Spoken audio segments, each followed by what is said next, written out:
I remember exactly where I was on September 11th, 2001. Um, I can't remember everything in my life. I can't remember it picture perfect. I can't remember, actually can replay things from 5, 10 years ago. But 24 years ago, I can replay exactly, minute by minute, for at least a good segment of that day. Probably, 6, 7 hours worth to the minute, where I was, my feelings, everything. It's a moment in time that I think all of us have a tie to that unrivals a lot of other things in our past or in our lives, no matter what it was, that we all commonly relate to. This, every year since the week of, and especially the day of September 11th, hits me very hard, as I'm sure it does many of you. This year felt the most overwhelming since September 11th, 2001, when the towers fell. Just this week, and let's start, by that I mean I want to start on Wednesday. So we're talking about the last not even 72 hours. In the last not even 3 days, Charlie Kirk was killed, assassinated. I actually label it terrorism. You don't need a terrorist group to be behind you to be a terrorist act, in my opinion. The same day, and a lot of you that aren't in Colorado might not know this, the same day that Charlie Kirk was killed, about 45 minutes to an hour after, Colorado had yet another high school shooting.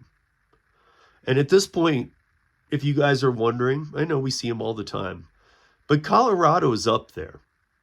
And I think that with the most high school shootings.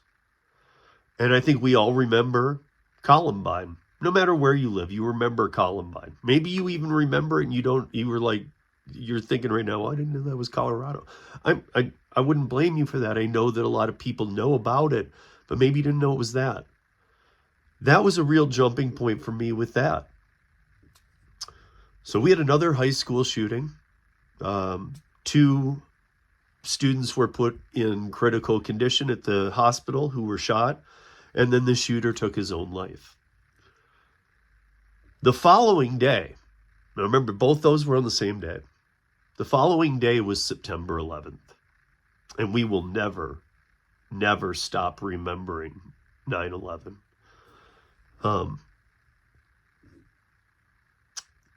The morning after 9/11, yesterday, University of Colorado Boulder had bomb threats on 3 dorms, to the degree where they had to evacuate every person from 3 dorms. These are big dorms. And had the full FBI squad, everything in there. Now, of course, they always take these seriously, but when it's the level it was, they have extra concern. Luckily, nothing happened with that.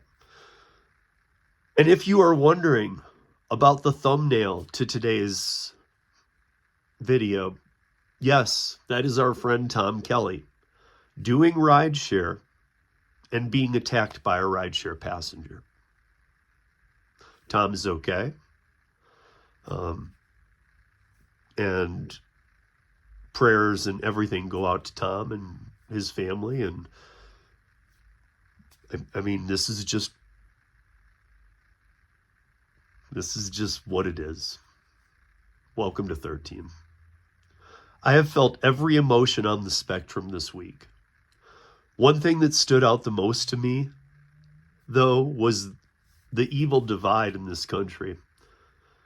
This country's history is built on different opinions, different ways of seeing things, different ways of looking towards the future, different views on politics, different everything.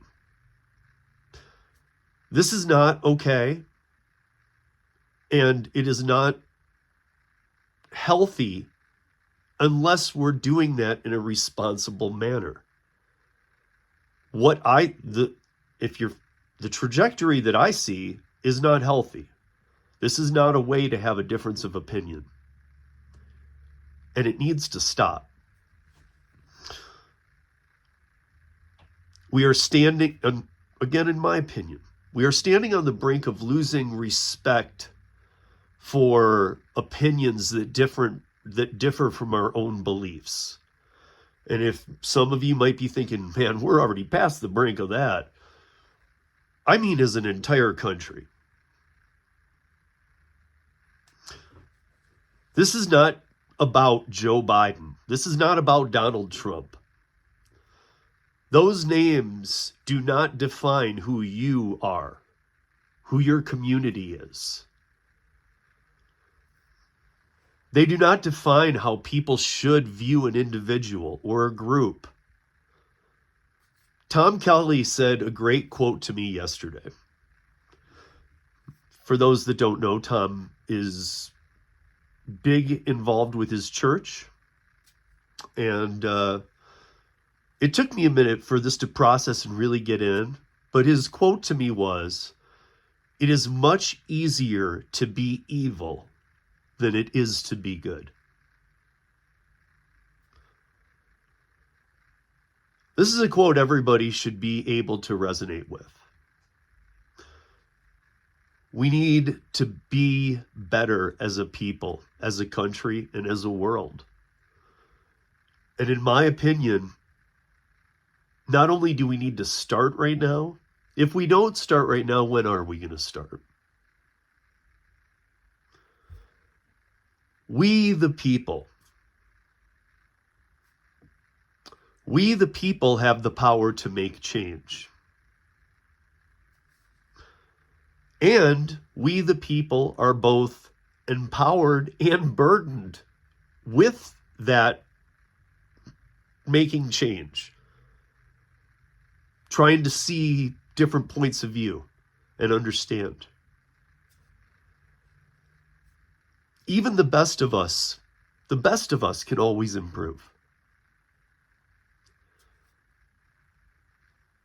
To anyone who celebrated the killing, assassination of Charlie Kirk, you need to, I really want you to go look in a mirror. Because you don't have to agree with him. But if you celebrated it, what makes you much better than people doing horrible things?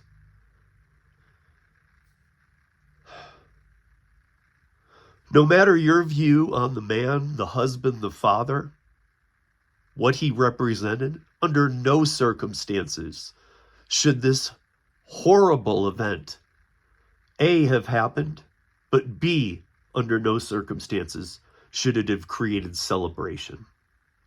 Sadly, we saw not only celebrating, but people, elected officials, actors, posting on social media celebratory comments or videos.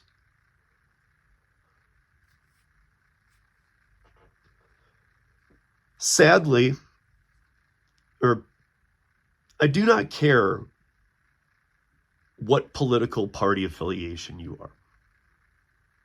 I don't.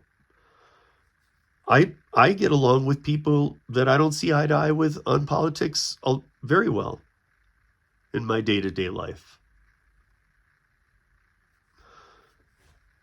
In every possible way, celebrating this tragic act that happened is nothing short of a pure act of evil.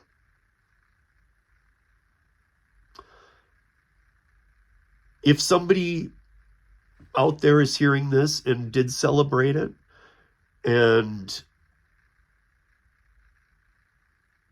maybe again, I ask you to go look in the mirror, because maybe it didn't come across right. Maybe you didn't mean it to be as bad as it was.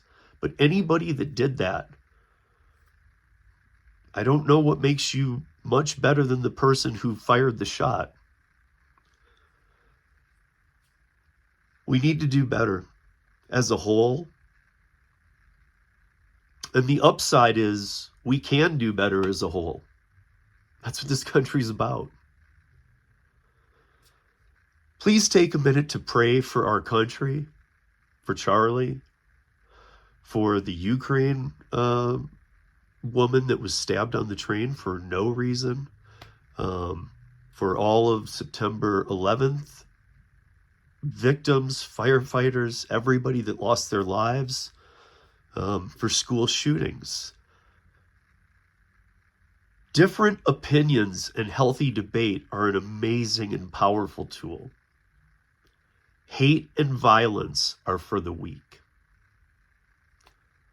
Please be good to each other so we can heal as a whole. Thank you.